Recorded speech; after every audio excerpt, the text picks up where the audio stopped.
কঠিন কাজও সহজভাবে করা যায়। তো ভিডিওটি দেখেন প্রথম থেকে শেষ পর্যন্ত, কত সহজে এই কাঠের জিনিসটি ঘষে ফেলতে পারবেন। তো দেখতে পাচ্ছেন বিটগুলো কত সুন্দরভাবে ঘষা হচ্ছে।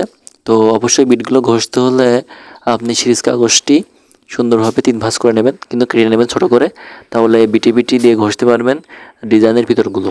বড় কাগজ নিলে কখনোই ঘষতে পারবেন না, আপনি কাগজটি বারে বারে নষ্ট হয়ে যাবে। তো দেখেন বিটগুলো কি সুন্দরভাবে ঘষা আছে, দেখেন একবার কি 3 বার টান দিলেই 2 পাশে ঘষা হয়ে যাবে।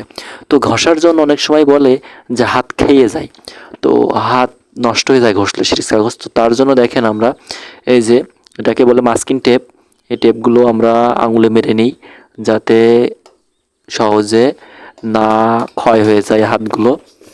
তো এমন সুন্দর ভিডিও পেতে অবশ্যই চ্যানেলটি সাবস্ক্রাইব করে পাশেই থাকবেন। সামনে নতুন কীভাবে পালিশ করতে হবে, কীভাবে পালিশ করলে ভালো হয়, কোন পালিশটি করলে ভালো হয়, সব কিছু আলোচনা করব।